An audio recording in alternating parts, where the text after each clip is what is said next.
গাজায় গণহত্যার অভিযোগে ইসরায়েলের প্রধানমন্ত্রী বেঞ্জামিন নেতানিয়াহু সহ দেশটির শীর্ষ পর্যায়ের কয়েকজন কর্মকর্তার বিরুদ্ধে গ্রেপ্তারি পরোয়ানা জারি করেছে তুরস্ক।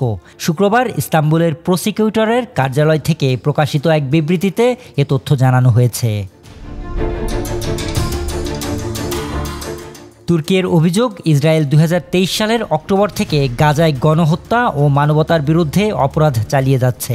এছাড়া গাজা উপত্যকায় আঙ্কারার নির্মিত তুর্কি ফিলিস্তিনি মৈত্রী হাসপাতাল ইসরায়েলের বোমা হামলার শিকার হয়েছে, যার পরিপ্রেক্ষিতে এই গ্রেপ্তারি পরোয়ানা জারি করা হয়েছে মোট ৩৭ জনের বিরুদ্ধে।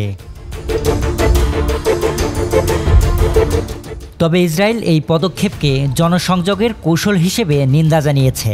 দেশটির পররাষ্ট্রমন্ত্রী গিডিয়ন সার সামাজিক মাধ্যমে জানিয়েছেন, ইসরায়েল দৃঢ়ভাবে এরদোগানের সাম্প্রতিক জনসংযোগ কৌশলকে ঘৃণার সঙ্গে প্রত্যাখ্যান করছে। শরীফ রাহাত, নিউজ ডেস্ক, বাংলাদেশের খবর।